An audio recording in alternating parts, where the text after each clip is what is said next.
मित्रांनो, आज आपण मनाचे श्लोक क्रमांक 99 मधील श्री समर्थ रामदास स्वामी यांचा सुविचार व त्यामागील अर्थ आणि बोध मराठी, हिंदी आणि इंग्रजीमध्ये जाणून घेणार आहोत.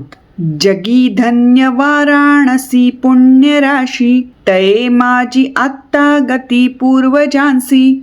मुखे राम नामावळी नित्य काळी, जीवाहित सांगे सदा चंद्रमौळी. अर्थ मराठी.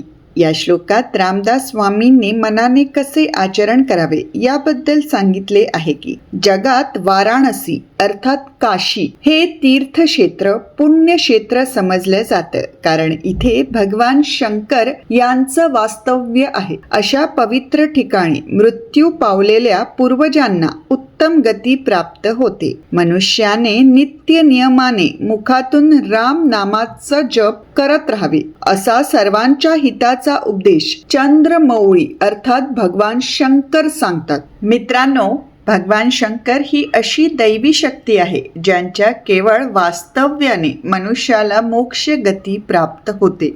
अशी सर्वात उच्च दैवी शक्ती स्वतः नियमित राम नामाचं स्मरण करते. यावरून आपल्याला लक्षात येतं की राम नामात प्रचंड दिव्य ऊर्जा आहे. ही दिव्य ऊर्जा आपल्या चेतना स्तरावर काम करते, ज्यामुळे आपल्या आत्म्याचं शुद्धीकरण होतं. या शुद्धीकरणामुळे आपल्याला भौतिक जगात लाभ होतातच, परंतु त्याचबरोबर मृत्यूनंतरही आत्म्याला योग्य गती प्राप्त होते. म्हणूनच प्रत्येकाने नियमित राम नामस्मरणाची साधना जरूर करावी.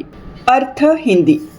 इस श्लोक में रामदास स्वामी जी ने मन को कैसा आचरण करना चाहिए इसके बारे में बताया है कि दुनिया में वाराणसी अर्थात काशी एक पवित्र तीर्थ स्थल माना जाता है, क्योंकि यहाँ भगवान शिव निवास करते हैं. ऐसे पवित्र स्थानों पर मरने वाले पूर्वजों को गति प्राप्त होती है. मनुष्य को नियमित रूप से मुंह से राम नाम का जाप करना चाहिए. ऐसी सबके भले की सलाह चंद्रमौली अर्थात भगवान शंकर देते हैं. दोस्तों, भगवान शंकर ऐसी दिव्य शक्ति है जिनकी उपस्थिति मात्र से ही व्यक्ति मोक्ष प्राप्त कर लेता है. यह सर्वोच्च दिव्य शक्ति खुद नियमित राम नाम का स्मरण करती है. इससे हमें पता चलता है कि राम नाम में अपार दिव्य ऊर्जा है. यह दिव्य ऊर्जा हमारे चेतना स्तर पर काम करती है, जिस कारण हमारी आत्मा का शुद्धिकरण होता है. यह शुद्धिकरण न केवल भौतिक दुनिया में हमें लाभ पहुंचाता है, बल्कि मृत्यु के बाद भी आत्मा को सही गति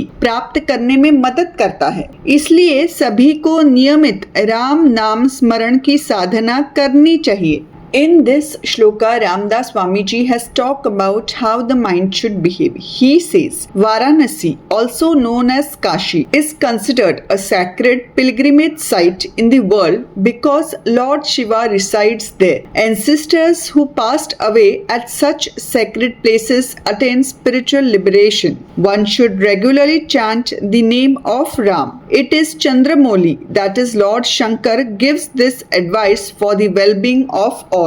Friends, Lord Shankar is such a divine power that one attains liberation merely through his presence. This supreme divine power itself constantly remembers the name of Ram. This reveals to us that the name Ram holds immense divine energy. This divine energy works at our conscious level, thereby purifying our soul. This purification not only benefits us in the physical world but also helps the soul to attain the right path after death. Therefore, everyone should practice the regular chanting of the name Ram.